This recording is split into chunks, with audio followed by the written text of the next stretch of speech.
pero básicamente les quería transmitir un poco la experiencia desde el punto de vista médico que tengo en brotes de botulismo. Es decir, en mi vida profesional he presenciado 2 brotes de botulismo y los he estudiado con las mismas personas en el Instituto Malbrán, así que probablemente cuando venga la gente del Malbrán, algunos de esos pacientes que presenten en números van a ser algunos de los míos.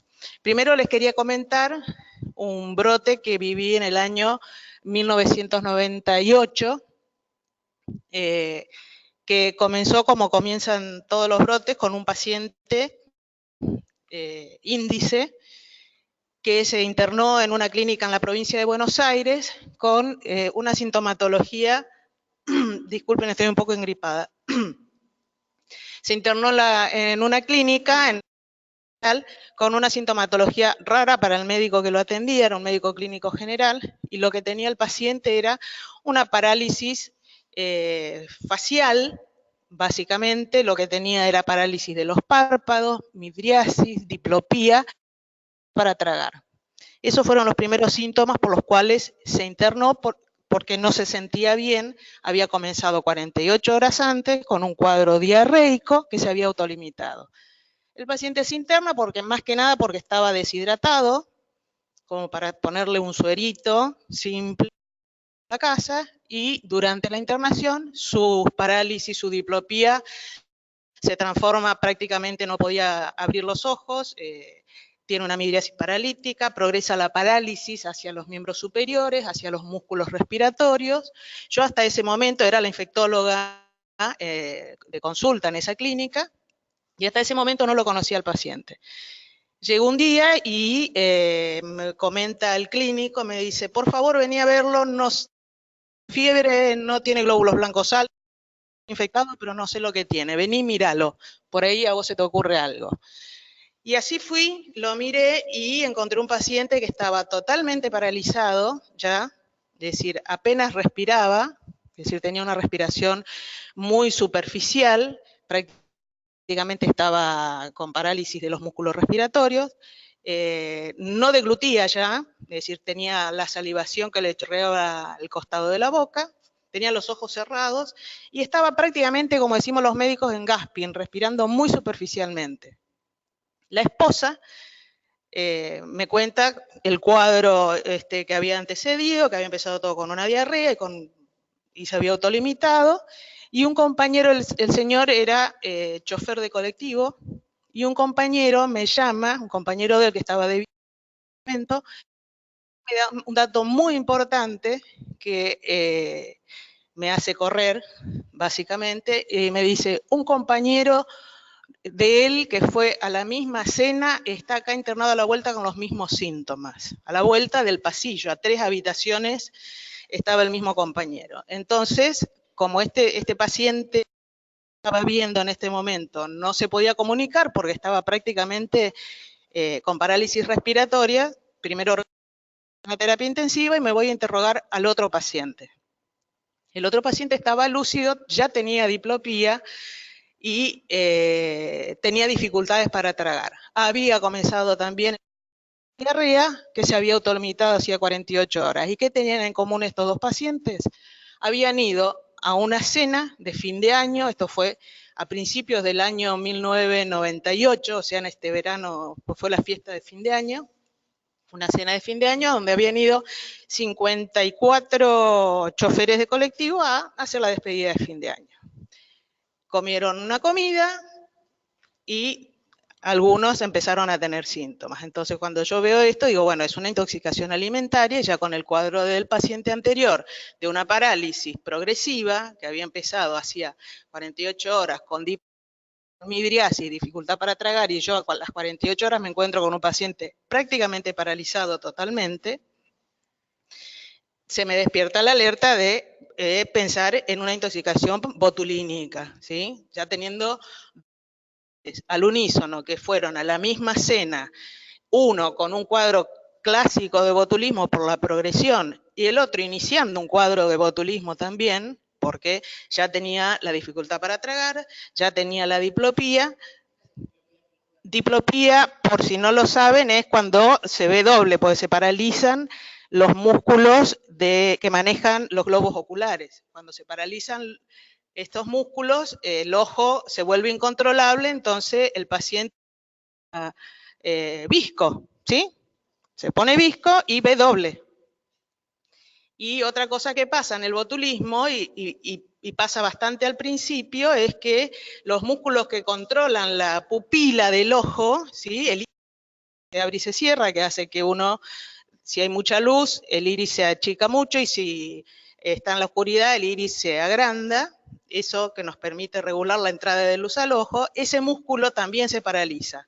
Entonces, al paralizarse, se agranda el iris y parecería que el paciente tiene el ojo todo negro, ¿sí?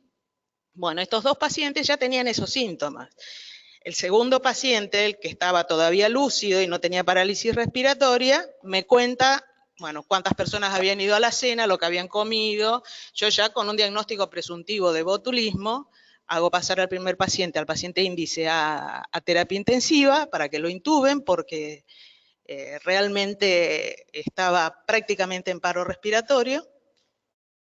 Me empiezo a movilizar para ver cómo hacer el diagnóstico y cómo conseguir la antitoxina, que son las dos cosas importantes en este contexto. Primero, hacer el diagnóstico lo más precoz posible. Segundo, una vez hecho el diagnóstico presuntivo, hacer el tratamiento lo más precoz. ¿Por qué?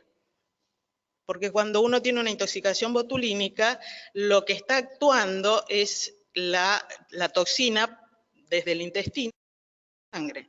Y de la sangre se fija en la placa neuromuscular del músculo, en la placa neuromuscular, perdón, sí, en la unión sináptica entre la neurona y el músculo, y lo que hace es impedir que el músculo reaccione a un estímulo neuronal, digamos. El paciente se paraliza, es como si se quedara como si fuera una parálisis flácida, ¿sí? Entonces, lo primero que hacemos es pasarlo a terapia intensiva, intubarlo para que pueda respirar artificial, y después me comunico con nuestro centro de referencia aquí en Buenos Aires, que es el Hospital Muñiz, para conseguir la antitoxina botulínica, ¿sí? Que es lo único que puede frenar la progresión de la enfermedad. ¿Por qué es lo único? Porque es una enfermedad, una intoxicación mediada por toxinas que produce el clostridium, que es lo que bloquea la placa neuromuscular. Entonces nosotros al dar la antitoxina lo que hacemos es bloquear la toxina que está circulando en la sangre del paciente.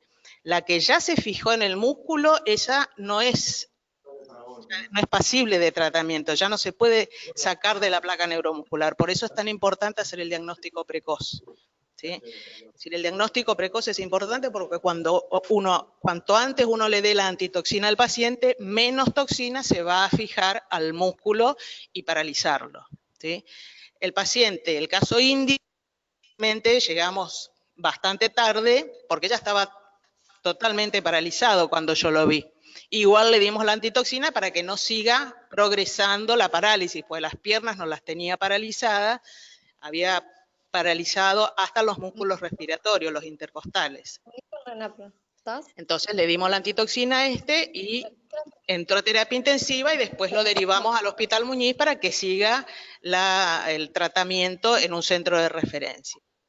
Segundo paciente que fue diagnosticado mucho más precozmente porque apenas tenía dificultad para tragar y la diplopía, o sea que veía doble, a ese paciente también le dimos la antitoxina. ¿Pero qué hay que hacer antes de darle la antitoxina? Tomar muestras para hacer el diagnóstico. ¿Y qué muestras se toman? Se toman muestras de sangre para detectar la toxina y de materia fecal. La toxina y se busca el Clostridium botulinum, ¿sí? Ahora, como esto era una cena de fin de año, ¿sí? Que había sido hacía 2 días, la otra conducta desde el punto de vista médico-epidemiológico que hay que tomar es tratar de rescatar algo del alimento para ver si uno puede hacer el diagnóstico del origen de la intoxicación. Entonces, por otro lado, hablé a ver, con todos los compañeros, es decir, los cité a todos los compañeros que fueron a la cena, los cité en la clínica para que me vengan a contar y que me traigan, si había quedado comida, que me traigan comida para poder derivarla al Instituto Malbrán para que la analicen. A todo esto ya estábamos trabajando en conjunto con el Hospital Muñiz porque le habíamos derivado el paciente, el caso índice, al Hospital Muñiz. Así que hasta ahí estaba todo bien. Primer caso diagnosticado, ya con antitoxina, ya internado en el Hospital Muñiz en respirador. Segundo caso, con antitoxina, con las muestras derivadas al Malbrán, con su antitoxina, no progresó, así que se quedó internado en la clínica y no pasó a terapia intensiva. 54, creo que sí, eran 54 personas en la cena, por lo cual teníamos que dar una alerta epidemiológica para que el resto de los compañeros que hubieran comido la misma comida, que pudieran absorbiendo esta toxina o empezando la enfermedad, vengan a la consulta para ver si teníamos más casos. Entonces lo que hicimos fue dar el alerta epidemiológica a la zona epidemiológica donde está esta clínica, que es el distrito 4 de la provincia de Buenos Aires, y ahí se terminó de cerrar el círculo. ¿Sí? Una vez dado el alerta, ya va a la Secretaría de Epidemiología, recoge las muestras de alimentos y terminan de hacer todo el estudio en el Instituto Malbrán. Después hay historias muy graciosas. Una de esas historias que, como habíamos tenido 2 atentados en la Argentina, en la embajada, al ser una enfermedad de denuncia internacional el botulismo, porque puede ser un arma biológica, automáticamente saltó internacionalmente la alerta de que podría haber habido un tercer atentado en la Argentina, cosa que obviamente no fue cierta porque esto era un brote de intoxicación alimentaria en una cena. Pero es así de importante el tema del diagnóstico precoz, por un lado, para poder tratar a los pacientes, es decir, en total, después de hacer el diagnóstico de todo el brote, de todos los comensales de esa cena, que fueron 54, 8 pacientes tuvieron botulismo, de los cuales solo 1 ingresó por parálisis respiratoria respirador. El diagnóstico precoz del resto ayudó a darle la antitoxina y hacer el diagnóstico por la muestra de sangre y de materia fecal, hacer el diagnóstico de intoxicación botulínica por toxina A, que es de las más frecuentes. Uno de los brotes que viví en mi vida, que se los quería comentar porque fue muy educativo realmente y se cerró el círculo muy bien, la mayoría fueron pacientes que venían con la disfagia, digamos, con dificultades para deglutir y con diplopía, y ya con eso era suficiente para que se le tome la muestra de sangre, la de materia fecal, y se hizo toda la lista de alimentos para ver cuál fue el alimento que produjo la intoxicación. El alimento finalmente, después de más o menos un mes de trabajo, de hacer todo este estudio epidemiológico, el alimento que estaba en cuestión era un pimiento en conserva, que estaba incluido dentro de un arrollado de pollo. ¿Sí? Habían metido este pimiento dentro del arrollado de pollo y el que había comido ese arrollado de pollo hizo el cuadro de botulismo y el resto comió otra cosa y no, o sea que la mayoría no se intoxicó. Ese es uno de los brotes que quería. Porque no es una enfermedad común, por eso es importante el diagnóstico precoz. Insisto mucho en tema de pensar en botulismo cuando uno tiene cualquier paciente que tenga una parálisis descendente, es decir, que empiece por la cabeza, con trastornos en la deglución, que el paciente refiera que esté viendo borroso o que vea doble, que se sienta ronco o que hable como gangoso, eso habla de que tiene parálisis del paladar blando. Los primeros síntomas que uno detecta en un caso de botulismo y generalmente, como es una enfermedad muy rara, los médicos habitualmente no la piensan porque no la ven. Entonces hacen diagnóstico de síndrome de Guillain-Barré, el Miller-Fisher, que es una enfermedad más rara todavía que el botulismo, pero que los médicos comunes están mucho más acostumbrados a ver. El síndrome de Guillain-Barré es como una parálisis también, pero que en general va de abajo hacia arriba. Cuando va de arriba, o sea, es descendente, va desde la cabeza hacia los pies, de Miller-Fisher, es algo que se ve. Otra cosa con la cual se puede confundir es con la miastenia gravis, ¿sí? Que es otra enfermedad que tiene también parálisis muscular. Pero cuando uno se encuentra, y esto lo recalco porque por ahí, más allá de que todos ustedes estén trabajando en alimentos, pueden ayudar mucho diciendo, che, pensaron en botulismo porque en general es una enfermedad que no se tiene en la cabeza, no se tiene en la mente. Pensar cuando aparece un paciente que dice, estuve con diarrea o estuve con trastornos intestinales hace 48 horas, pero se me pasó y ahora estoy viendo doble, me encandila la luz, estoy hablando gangoso porque hablan así, ¿sí? Porque se les paraliza el paladar blando, entonces empiezan a hablar gangoso y después, cuando sigue avanzando la enfermedad, dejan de tragar la saliva, ya no la pueden tragar, entonces empiezan a babearse, no es que produzcan más saliva, sino que directamente no la pueden tragar. Y a partir de ahí se empiezan a paralizar los brazos y desciende la parálisis hacia los músculos respiratorios, que es cuando el cuadro se vuelve grave. Bueno, el segundo brote, que lo tuvimos hace poquito tiempo, que es lo que un poco disparó estos talleres, los vimos en el sanatorio que yo trabajo acá en la capital. También el caso índice, lamentablemente no me consultaron, los médicos pensaron que tenía un Guillain-Barré, entonces empezaron a hacerle el tratamiento de la enfermedad de Guillain-Barré, hacerle plasmaféresis, que es uno de los tratamientos indicados, y cuando consultan a los médicos de la guardia, le llama la atención la hermana de la internada que ya teníamos en el sanatorio, dice, mi hermana está internada acá por lo mismo. Entonces ahí le llama la atención y me llama a mí directamente, que soy la jefa del servicio de infectología, y me dice, doctora, venga, pues me parece que acá tenemos algo raro.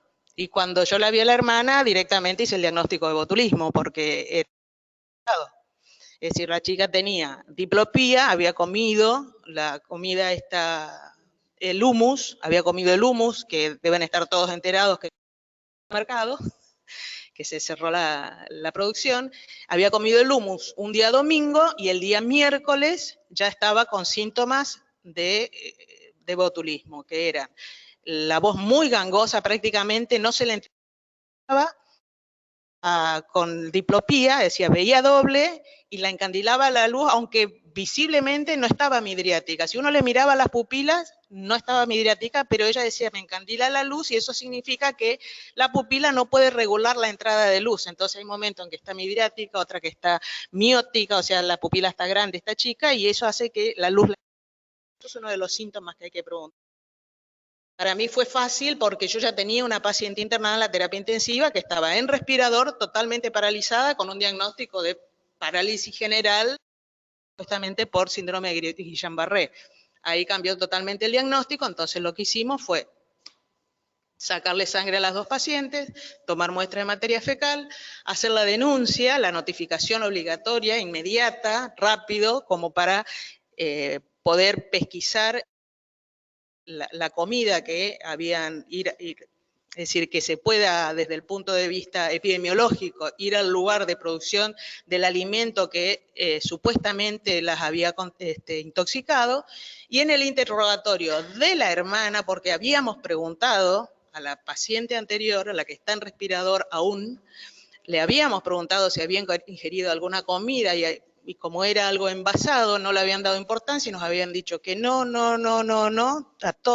Yo le pregunté fácil 5 veces al caso índice, si había comido alguna comida sospechosa, que podía ser que esté contaminada, que estuvo mucho tiempo en la heladera o que haya sido de preparación casera. No.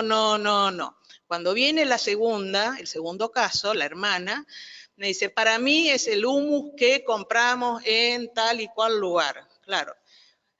Yo de esto también aprendí otra cosa. Uno le tiene que preguntar y decir, tráeme lo que tenés en la heladera y lo que comiste de la heladera. ¿Por qué?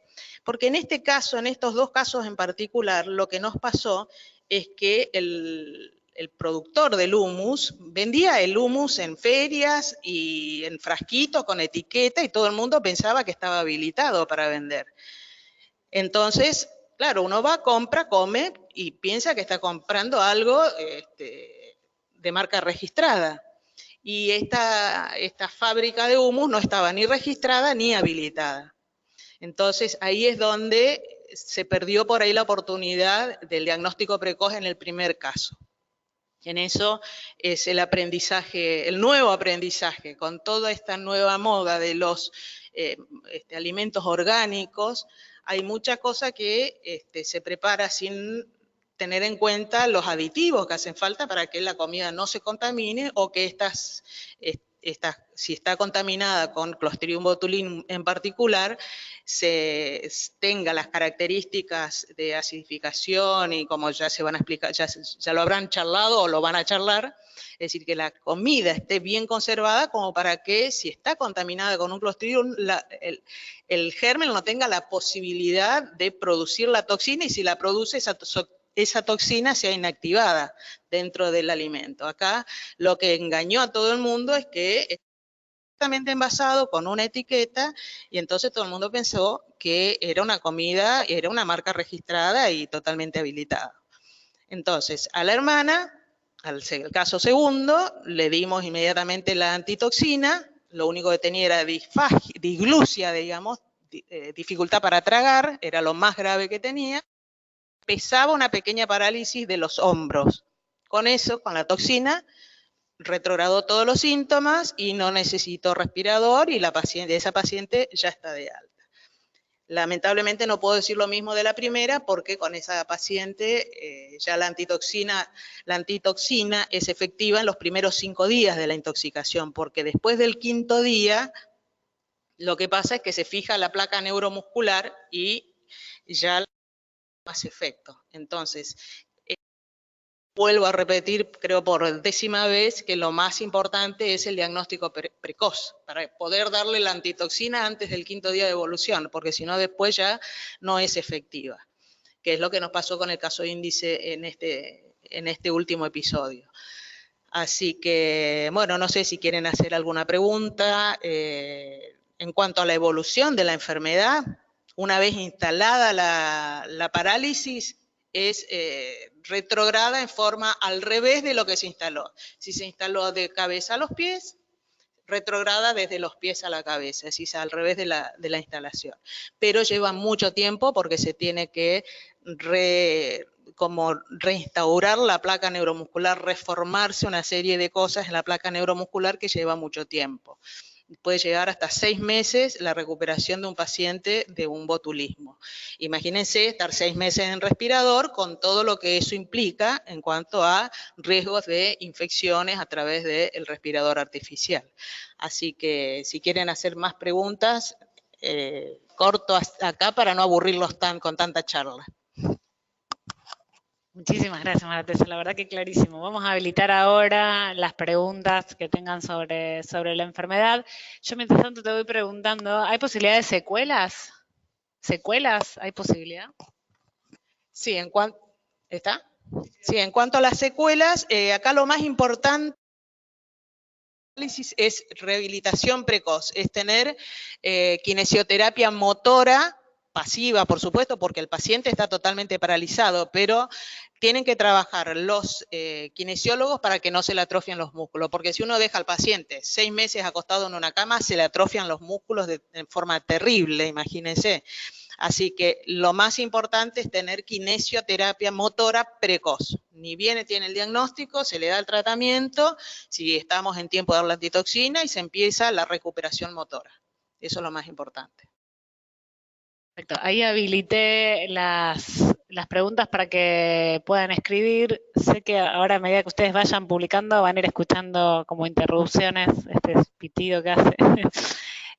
Vamos a tratar de minimizarlo. Si les parece, les damos como unos minutos para que vayan haciendo eso. Mientras vamos a... Acá Ángela tiene una pregunta para hacerle a María Teresa. No, en cuanto Vos contaste en los casos, en la primera serie de casos que tenían un periodo de incubación corto, que habían tenido una diarrea autolimitada, y en este segundo caso, más o menos para que hables un poco de eso, del periodo de incubación, que es importante para... Sí, el periodo de incubación en general depende de la cantidad de toxina que uno ingirió. Es directamente proporcional. En estos dos últimos casos, realmente de toxina, hablando con la doctora del Instituto Malbrán que hizo el diagnóstico, era alucinante. A las 24 horas todos los ratones inyectados estaban muertos, así que la cantidad de toxinas fue muy importante. Y el periodo de incubación depende mucho de eso, es decir, en general no va más allá de una semana, porque en un adulto estoy hablando, ¿no? Es decir, no, después está el botulismo neonatal, que es otra cosa, yo no hago pediatría, así que ni me voy a meter en ese tema. Depende mucho de la cantidad de toxina que se ingiera. En el brote del 98, que pudimos estudiar absolutamente a todos los pacientes, lo máximo de incubación que tuvieron fueron 10 días. Es decir, tuvo un paciente que hasta el 10º día empezó con síntomas, es decir, porque uno puede ingerir la comida con la toxina sola o el Clostridium también en la comida. Y si el Clostridium sigue produciendo toxina en el intestino, uno la sigue absorbiendo. Entonces, tiene que ver un poco con la cantidad de toxina que uno ingiere, el tiempo en que, es decir, que tarda en hacer.